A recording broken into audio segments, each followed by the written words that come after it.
Jeff and Jeremy in the Morning podcast brought to you commercial-free by another podcast. You've subscribed to ours, now subscribe to theirs. It's the Slow County Real Estate Podcast with Hal Swayze. When you're done with this, go listen to something that will actually enrich your life. California DRE 01111 KZFM San Luis Obispo rocks.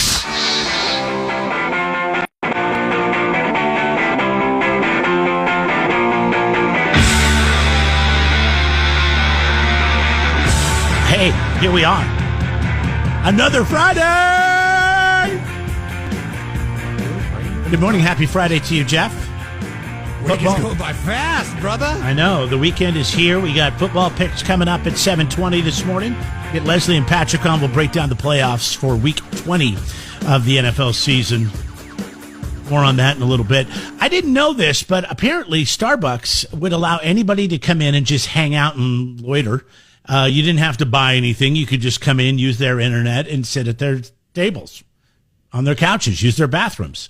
That's probably why their bathrooms are always so tore up. Every time You didn't gather that from when you walk into a Starbucks? There's always a lot of people in there. I didn't realize it. So half of them not like even. I mean, the thing is, they are now changing that open door policy, saying you have to buy something to stay. Good. I'm like, They well, that's how it should be from the get-go. Yeah, well, that's how it should be. I think you're sending a mixed message. I wonder how much it's cost Starbucks versus how much they make. Okay, we got an open door policy. Come on in and hang out. We got the heat on. We got, read your book, whatever you're going to do. Get on your tablet. Sit by a fake fireplace. And then they end up purchasing something. Listen versus to some really how many hip music. Seats and, that were taken up. So I always would go to the one over on Five Cities Drive there by California Fresh on the corner there. That's my wife's favorite one. And so I would a lot of times go surprise her while she would jump in the shower. I'd be like, all right, I'm going to run. That was busy. It's so busy. And there's no drive-through, and there's packed full of people. And I had no idea that their policy was that anybody could come in and hang out. That has now changed. Hanging out at a Starbucks or just popping in to use the restroom will cost you. The coffee chain is reversing its open door policy. So Starbucks says anyone who enters the building must buy something. It's part of the company's new code of conduct. People who don't follow the rules will be asked to leave. It reverses a rule that was put in place in 2018 after two black men were arrested at a Philadelphia Starbucks for hosting a business meeting there and not buying anything. Starbucks says the new rules are designed to prioritize paying customers. Are you kidding me? Who has the balls to go in and host a company meeting at a Starbucks and not buy anything? Like, we're just going to take up all your tables and chairs over here in the corner. It's probably a small company, right? I mean, Starbucks aren't that big. Some are probably, but wow. It's funny because we were Christmas shopping downtown San Luis Obispo, and my son, we were Christmas shopping as a family. So my son's like, I gotta go to the bathroom. I'm like, oh man. He's like, I gotta go bad. I was like, fine. I'll run him over to Starbucks real quick. He's gotta go to the bathroom. So we run over to the new Starbucks, which is the old Pete's, which was the failed tea company place or whatever. And I walk in, and somebody's using the restroom, so we have to wait. Which seeing him dance around while waiting is comical. And I kind of look around, and that Starbucks is designed to not have anybody stick around. There's hardly any seating. Right. The little limited seating that they have is like some stools face out sort of the window in the street and a tiny thing. It's almost like, I don't know if I've ever brought it up before, but they're in Anaheim, there's by Disneyland. I forget what the corner is, but it's where the 7-Eleven is by main intersection in Anaheim. Anyways, there used to be a lot of homeless people that would sleep on the bench there. Well, the city of Anaheim came in and they replaced the bench with these like lean-to seats where the only way you could use it is if you're just going to lean against it. Okay. And there's like 4 or 5 of them sitting there, and that's the only way you could wait for the bus. So they made it so you can't fall asleep on a bench or lay down on the ground there. They made it unappealing to lay down on the ground there because they stick these poles up, and there's like seats that you kind of just lean up against. You don't like kind of like they put armrests on the benches in downtown Slow to thwart people from falling asleep there. It works kind of, but not as well as those lean-to seats, because there's no way you could go to sleep on those. Like, you're just kind of leaning your butt up against it. That's kind of how the Starbucks was designed. And I thought it was kind of interesting because I was like, okay, this is a grab-and-go Starbucks.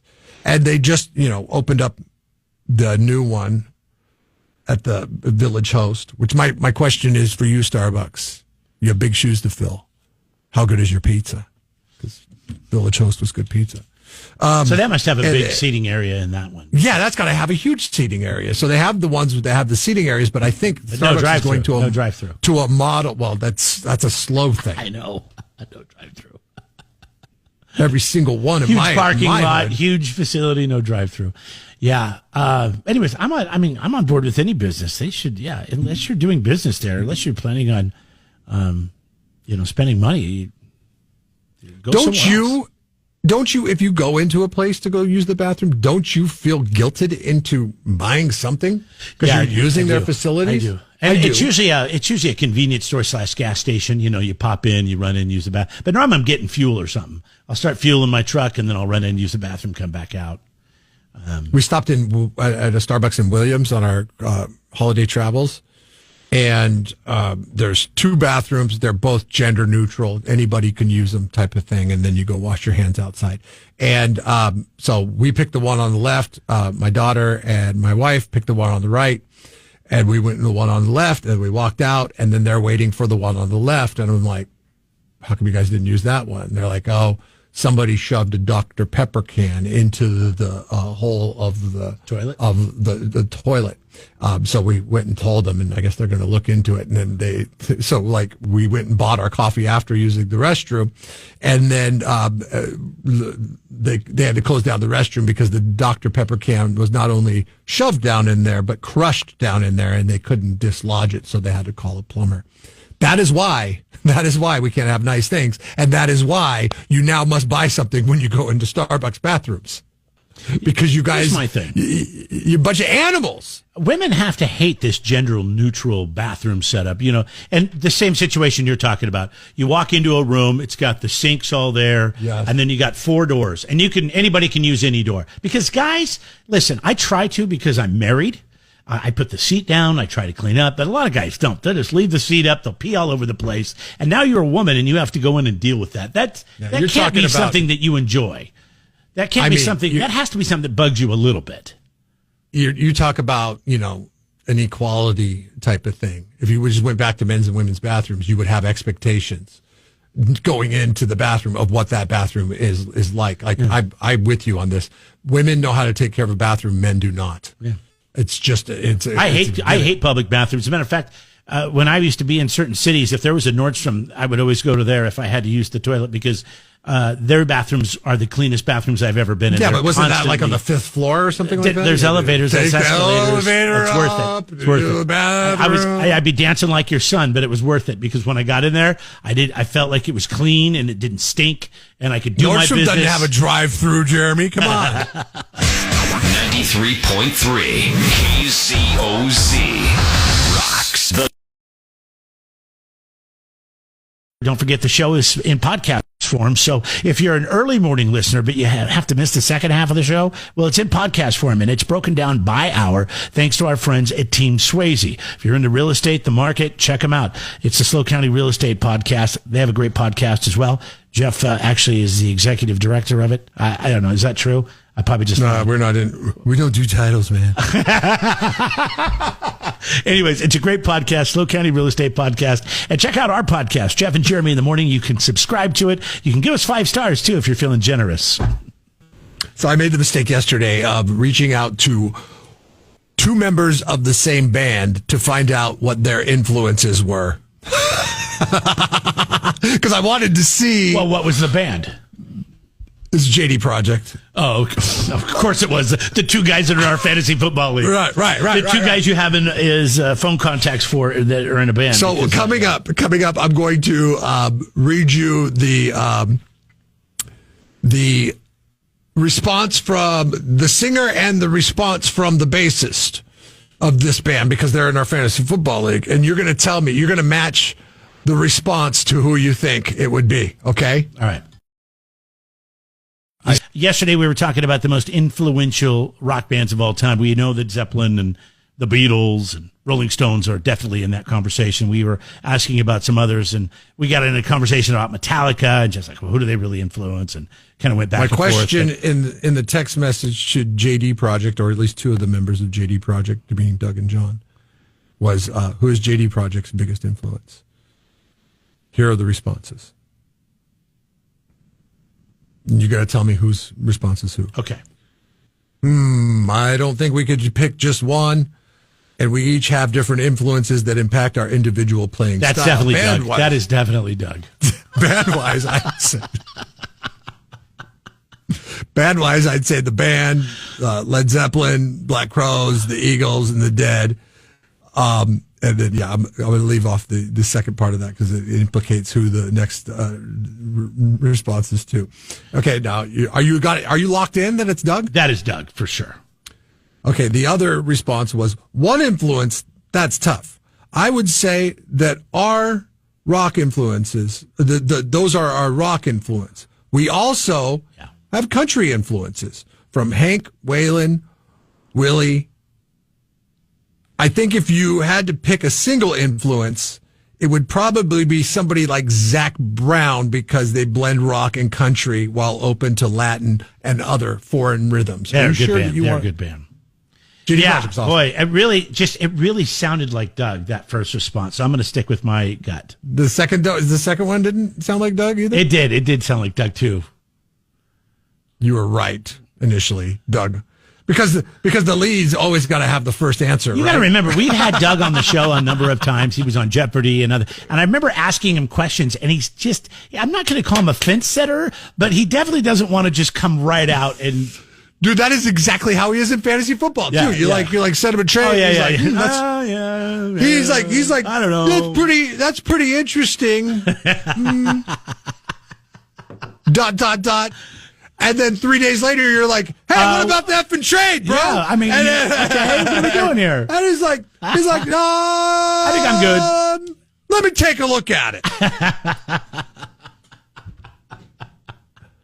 Never playing poker with that guy. Yeah. Never playing poker with Doug. Yeah. John, on the other hand, you send him a trade, he denies it right away, or he counters back with where he's trying to take advantage of you because your season is hurt with injuries and you have a bad record. His never is for some He's out reason for blood. He's out for blood, and he's let's get to the point right away. Yeah. And he did in that answer. So, all right. Did Metallica end up taking it home in that poll question? I guess you got to know your bands.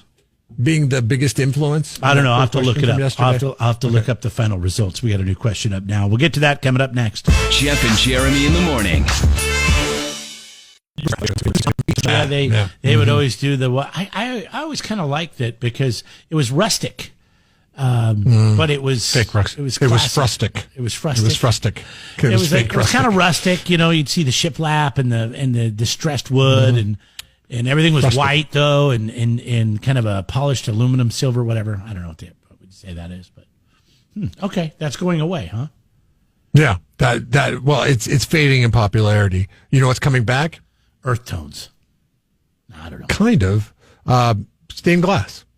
Stained glass is coming back, which is good for my front door because that's stained glass. My wife's like, I hate stained glass. Maybe I can get her to come back around to keeping that door because I don't want to replace. So on my front door, it's not stained glass, but it's kind of like stained glass, but it's not stained, right? It's just you can't really see through it. It's got some etching around there like stained glass does, and it's got that same type of glass. It's just not colored. So we don't have a peephole. We have a camera. I don't either. We don't have a peephole to look through the door. It drives everybody in my family crazy because none of them are tall enough to see through the stained glass window because it's at the top of the door. Where's the camera? Have them get a camera app. Don't you have a tablet right by your door with I control all that. Okay. No, I said put it on your phones. You can see who's out the door. They're like, oh, well, I don't want to put an app on my phone. I'm like, well, then you're not going to see who's at the door. The nice thing is too. I mean, most of them when they show up, your phone gives you a notification and you just touch it. It's not like you have to go find the app. I love it. And then you can talk. Can you talk on? Can Yeah. you talk to? Yeah, if you want to talk, hey, just leave it there and get out of here. Leave it on the board. You get out of here, loser. Get out of here. You have 5 seconds to get away from this house right now. Drop that bag and run. When it comes to picking a community to live in, what do you think the most important thing is for the most important aspect for that community when they live in? This is this was done amongst Gen Zers, all the way up to baby boomers. So everybody, 2,000 people, everybody represented on this one. Reality One did the survey. What do you think the most important aspect to a community is? Security. Yes. They prioritize 70% of people, 69% prioritize safety over anything else. 53% say they look for friendly neighbors. Okay, hold up. How are you going to find out that information? Well, you got to knock on. I'm going to look at this house and we go meet the neighbors. I'm thinking about buying this house down here. Why don't you tell me a little bit about yourself, huh? You a pretty friendly person? Like, do you help out? Can I borrow a ladder? I've talked about the fact that I moved into a neighborhood this year and we got a house, and I really lucked out because I have really great neighbors on both sides, and everybody in the neighborhood's pretty nice. Everybody walks their dogs. Let me tell you this.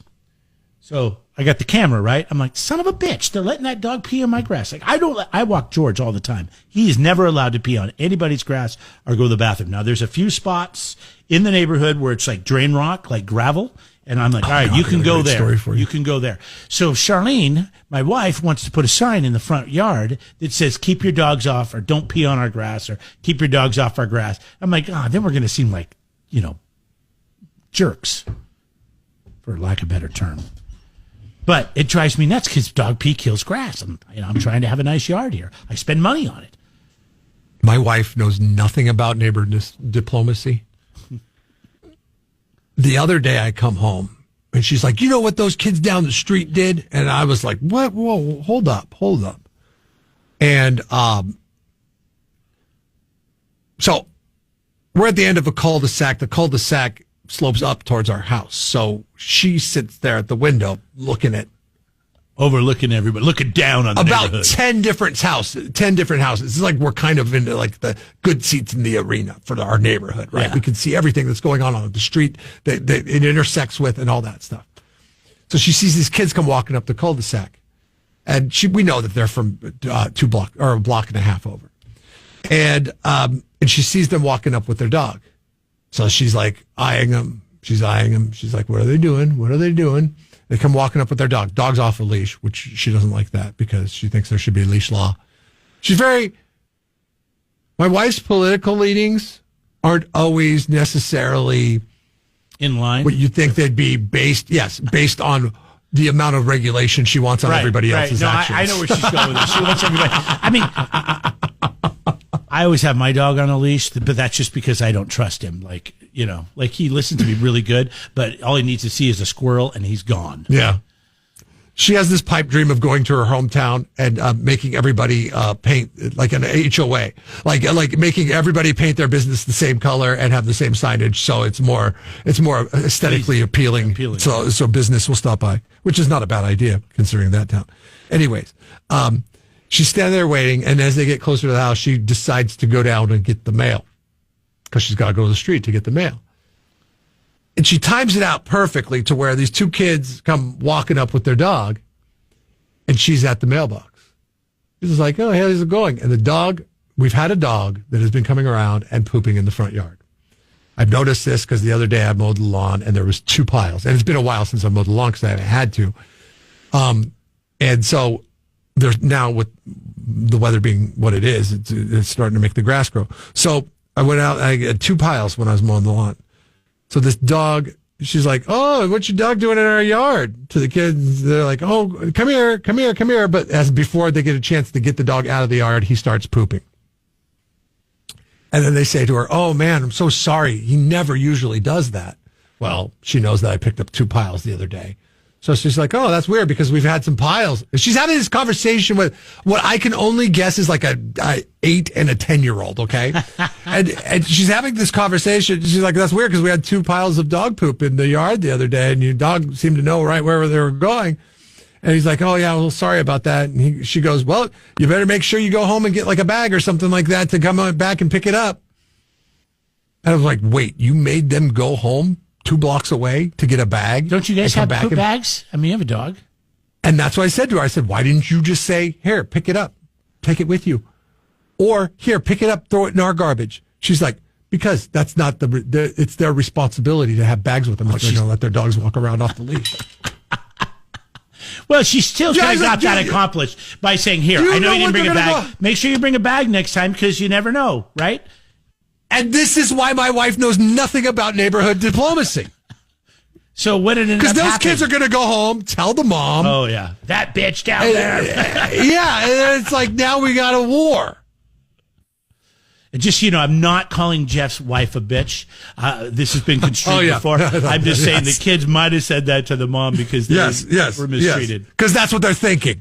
Because they made her walk 2 blocks to pick up a little plastic bag and come back.